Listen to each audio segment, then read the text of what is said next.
Thanks for staying with us. Over the weekend, during the November Holy Ghost service at the Redemption Camp, Pastor Adeboye urged Nigerian government to go beyond targeting terrorists alone and to eliminate their sponsors, no matter how influential they may be. He added, move fast, move diplomatically, move wisely, find a way to convince the President of the United States to give us 100 days, then tell our service chiefs to get rid of these terrorists within 90 days or resign. He strongly cautioned against distraction by semantics or religious labels, saying, this is not the time to joke. This is not the time for drama. This is not the time for semantics. Innocent people are dying. What's your take on Pastor Adeboye's message? Is the 90-day deadline realistic, or does it risk setting up for disappointment? Should the president issue a 90-day crush or resign ultimatum to the service chiefs? What are your thoughts on this? You can join the conversation and call us on 02016352013 or 09024163440, or tweet us at TVC Connect using the hashtag YourViewTVC. So I saw the excerpts of the particular video where he was talking about it.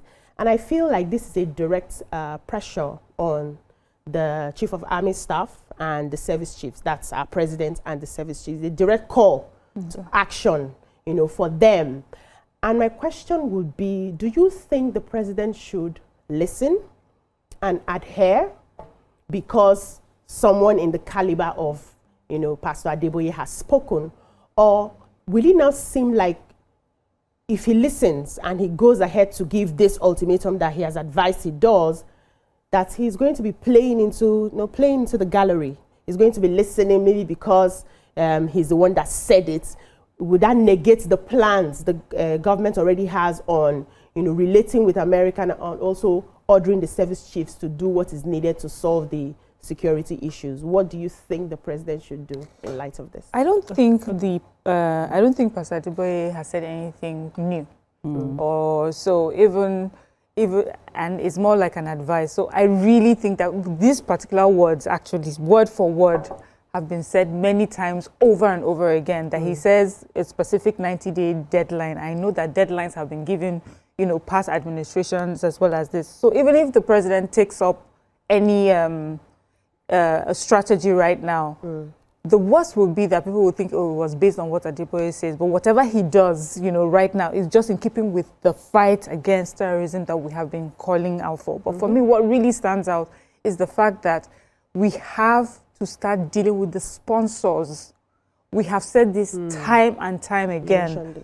Every time we hear these people were kidnapped, people came in and killed dozens of people or wiped out a community, nobody knows where they are. Or now what we hear, they ran after them, they were able to neutralize them, there was a fight, they recovered arms and ammunition, and then what? Then we have heard accusations from people who should know, people who seem to have some sort of clout and influence and political power, say, there are people that we know. They tease us with those things. Yeah. There are some people that we know who are behind these things. We know people who are sponsoring this. That is what we're looking for. Really, for me, it does not even take 90 days. In 1 week, let us have the list of those who have been sponsoring all these things, because you can only fight as much as you want, on the ground. If in the boardroom or in big places or in some special rooms, there's some people who are financing, directing how this war should go on. That's the truth. People on the ground are usually just the pawn. The bigger people, those who have money, who have influence, who have reach. Exactly. Who are these people? Let us see them. List out their names, call them to book, let them go through the process of defending themselves or not defending themselves, investigate these people. For me, that is what we are dealing with. We always tend to, what's the word now? Quote, I think it was Abacha who says that if there is an issue, insurgency for more than 24 hours, the government is complicit. Yeah. So we have heard that so many times. So for me, this particular administration, the good thing this administration has for it is that it's inherited. You can say it's inherited what is already on ground. So it may not be directly involved, But what you can do as this particular administration is differentiate and separate yourselves from all the accusations that have been going on forever and ever. Find who these sponsors are. Simple and short. 1 week, I believe 1 week is enough. Let us hear them defend themselves and say to us, no, that is not what we mean. And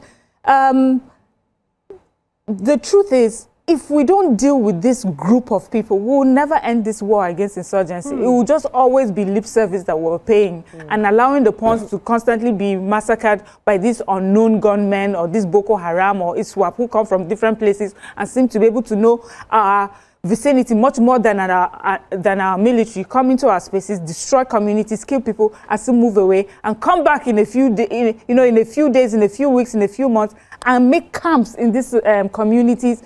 Go on to even, have so much power in the community where they are determining who rules in the community. People are paying taxes. Yes, people are paying taxes to these people. It is just too much of. It seems like they have just too much power, and we are not keeping an eye on them. Honestly, I think that it has to do with people who are sponsoring this, and let's sort them out. Let's find out who those people are, and enough of the lip service that we talk about. So those are the real issues. Yeah. So, it's good when something like this, we've acknowledged the fact that there's a problem, right? Yeah. And we also acknowledge the fact that something has to be done. And it's amazing when we have issues like this, that members of the public also come up with different suggestions of what might make it right. And this is, Pastor Adeboye has come up with a suggestion, and I think that's a good one. And yes, should the president issue an ultimatum for 90 days? Yes, but I think it should also be framed properly. Okay. Because it's not just about saying 90 days. There should be a strategic procedure on how that 90 days should be achieved, because military action doesn't just happen. There must be a process that it goes through. You need money to fight terrorists. You need arms, you need ammunition, resources. You need intelligence. This must be framed in phases. And because I like the fact that this government is now taking accountability of what's going on, and is also going to make the general public know that, this government is listening, they're ready to take action, and they want to be able, they're showing clarity on how that action should be taken. And I think that's a strong message for the terrorists. And I also love the fact that he didn't just talk about fighting the terrorists, he expanded the scope to not just terrorists, but the sponsors, the like Mariam. People, Mariam said. Because terrorists, they just don't exist. They need influence, money, power, funding, so many things, and protection, even because definitely from what we are seeing, they also have information and intelligence and infiltration, even through the legal and the security agencies. Because really, when they're coming for them, how do they know that they're coming for them? That they're able to escape or plan better and so. So it's obvious that we have loopholes and corruption within the security agencies, even maybe within the military, and a whole lot. So it takes proper intelligence for them to actually achieve what they want to achieve within that 90 days. So for me, 90 days should not be a deadline, but it should be an intensive push to start something that should be done in phases, right, to achieve certain goals. Also, I think that aside from all this, right, citizens like whistleblowers should also be brought into this whole strategy that they want to push in, because we can't just leave it for the military. These terrorists are working with our citizens, locals. Yeah. So we also need local whistleblowers, and we also need to ensure how we can protect these whistleblowers, because whether I like it or not, their lives will be at risk. They have families to think about. And if this 90 days deadline or ultimatum is not properly carried out, first of all, it has galvanized an action, a push. But if it's not properly done, it will just mess up. The terrorists might not feel like they have an upper hand. It's going to also demoralize like local citizens that felt like that, a savior is coming and something is about to happen. And then it didn't really happen. It's going to demoralize even the military that wants to take action. And then it might now also cause the terrorists now to move their bases from maybe where they were, maybe Benue Plateau, to maybe other places, the east and stuff, and cost, because it might boost their ego and morale to do more, and this whole thing might now blow out into a full-blown war that might affect the citizens. I have so many questions to ask concerning this, and I like how you people have gone into the crux of the matter, right? Aside from coming out to give an ultimatum. There are lots of things we need to focus on right now, which I believe that the president may have started. But let's take a short break. When we come back, we dig deeper into the conversation. Stay with us. Stay tuned. Your View will be right back. Welcome back. We're still discussing Pastor Adeboye's ultimatum. He was urging the government to give the service chiefs an ultimatum to, solve the insecurity issues that we're having in the country. And we're going to be welcoming Tokwe to the show. Welcome, Tokwe. Makadige, what happened? Traffic was trafficking. Oh, roads are being fixed. Monday is usually extremely busy on the way to the island, but the road being fixed also costs extra issues. But I'm happy to be here. Yeah, welcome. We cannot deal with that one. Let's deal with what we can deal with. So Amaka and Miriam had given their initial thoughts on what they thought about pastors' either advice or directive, ultimatum, whatever you choose to call it. But let's hear your initial thoughts. Oh, okay. So while I didn't hear what their opinion was, my initial thought was, when you set a goal, if you say it will take you a year to do it, it will take you 1 year. If you say it will take you 6 months to do it, scientifically, what they've realized is when you set a short-term goal, you actually tend to achieve it faster within that period of time because this is the time limit you have. So as advising the president to give an ultimatum, which is the way I read it, to the service chiefs, feels like, okay, we've not tried ultimatum before. Maybe we should try giving them ultimatum. We have said flush them out. We have said, we have given them, when he was swearing them in, it was like, there's no other option. This is what you must do. We must deal with this. So you might have given order, but if we set a goal, when we say smart goals, your goal is not smart if there's no time frame. So the advice given by Pastor Adeboye puts the T in the smart goals. So yes, we want to flush out the terrorists. We want to deal with banditry. We want to solve insecurity, but we've never given ourselves a time goal to achieve it. And so we don't have a metric to say, we said we're going to deal with this thing by December 2026. And now December 2026 has come and it hasn't been achieved. I remember when we were discussing, we're trying to talk about Dangote refinery and challenges. Because Dangote refinery gave a timeline, we could say you did not meet it at this time. But when we don't give a timeline to when things will be achieved, it's easy to say there's been marginal improvements without being able to quantify what improvement we've gotten within the time we expected to get it. So maybe 90 days to solve our entire insecurity challenge and revamp our security architecture might be a bit short time period, but we can actually achieve a lot within 90 days if the parameters were set appropriately. So I'm excited about the advice and I'm hoping the president will take the opportunity to say, okay, let's rearrange what we are expecting from this service chief, because that way we can measure what is working or not. Because you can come and say, I've worked, I've sat down, I can sit in the kitchen and be cleaning the entire kitchen, but people are hungry. So if I sit in the kitchen and I've been working in this kitchen, I washed all the plates, sir, I swept the floor, dust all the cobwebs, but what we need from the kitchen is not for you to dust cobwebs, it's for you to bring out food. So that I feel will be, need to be able to measure, bringing it So together. you agree with that ultimatum. We'll have a caller on the line. Good morning. Are you there? Sorry, we lost that. So I want to direct my questions, right? When Miriam gave her analogy, she talked heavily on the sponsors, which Pastor Adeboye also talked about, which is we need to fish out the sponsors. Aside from the diplomatic 90-day ultimatum, 100-day ultimatum to find what's happening, the sponsors are the crux of the issue. If we can target the sponsors, we would have solved 80-something% of the issue. And my question to you, Miriam, is do you think we are not naming these sponsors because they are, like how you have a web, many things are happening and many things are intertwined? Because we've had, people say that it seems like the military is compromised. We've had people say that it seems like the locals have been bought over. I've heard reports on radio, saying that some of these locals, by the time they ransack the cities, for instance, drive them and everything, then they come and they start sharing food for the locals. They start giving them money, start giving some of them small access to the farms and all of that. Kidnappers. We have also heard people say that many of these people are sympathetic to the cause of these terrorists. They come and tell them that the government is not caring for them, the government has overlooked them, and so these people are sympathetic, and so they cannot come out categorically to name these people. Do you think that the government knows these people, but somehow their hands are tied because in one way or the other, they are trying to also save these people from really erupting the nation? Do you think that's what's happening? Let me start with you.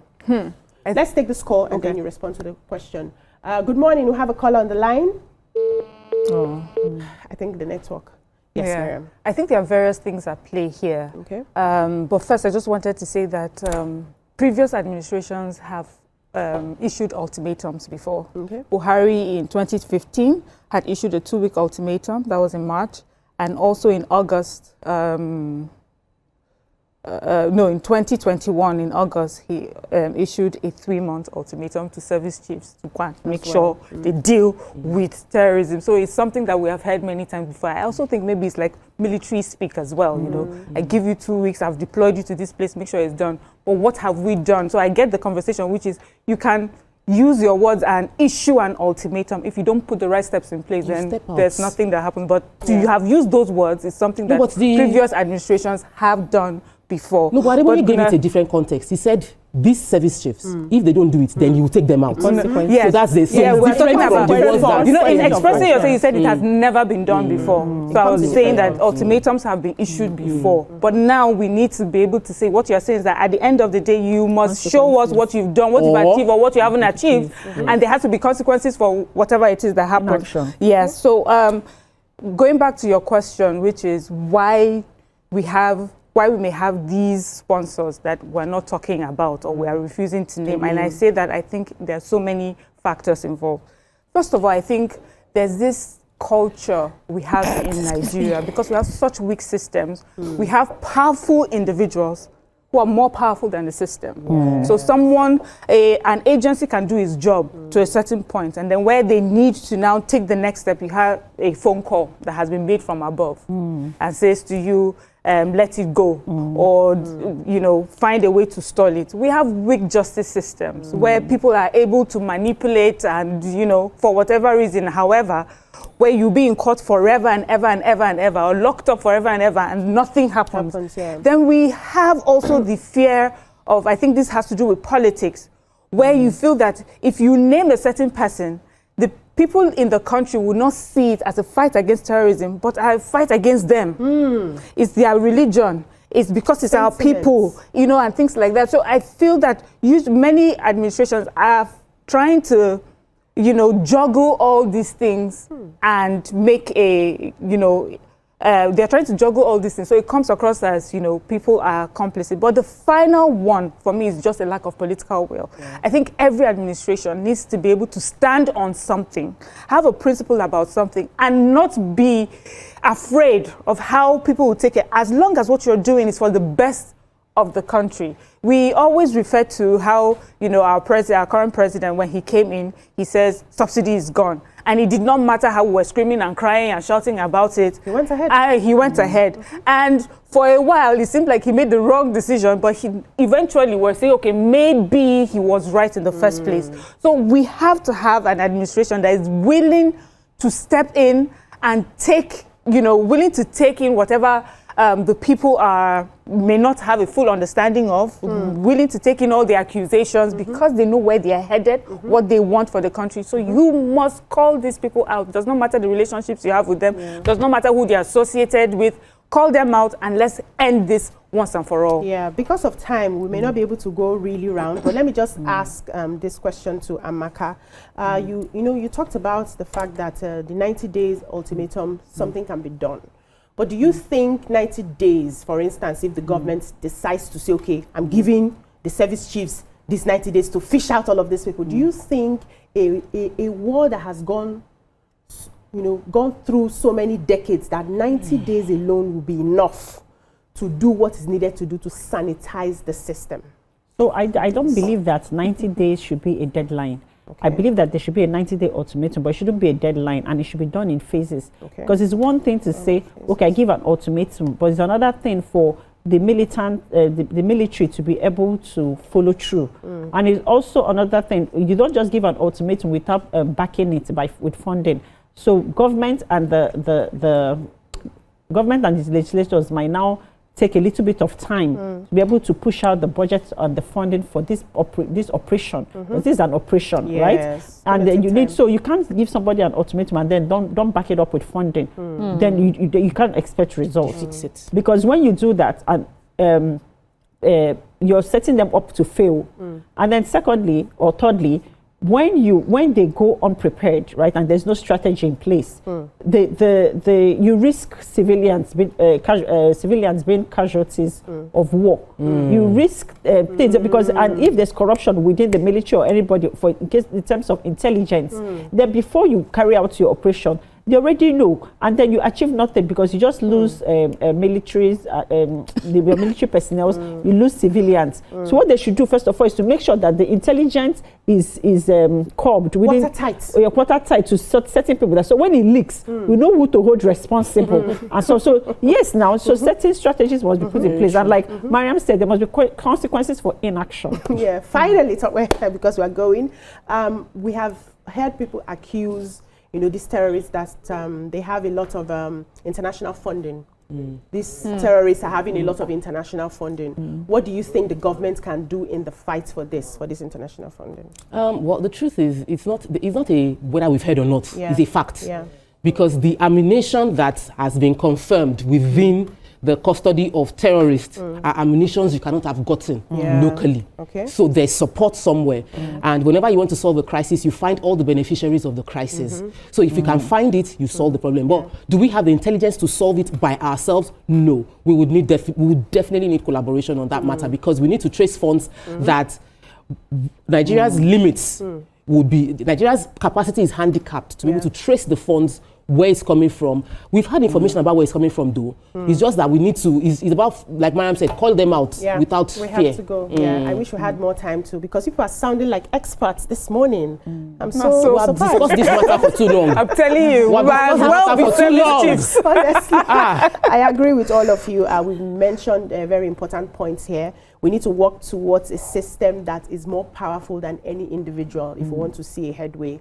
And that's what I'm taking out of this conversation, and many other things also. But because of time, we have to end this topic here. When we come back, we'll move on to another topic. Stay with us. Stay tuned. Your View will be right back.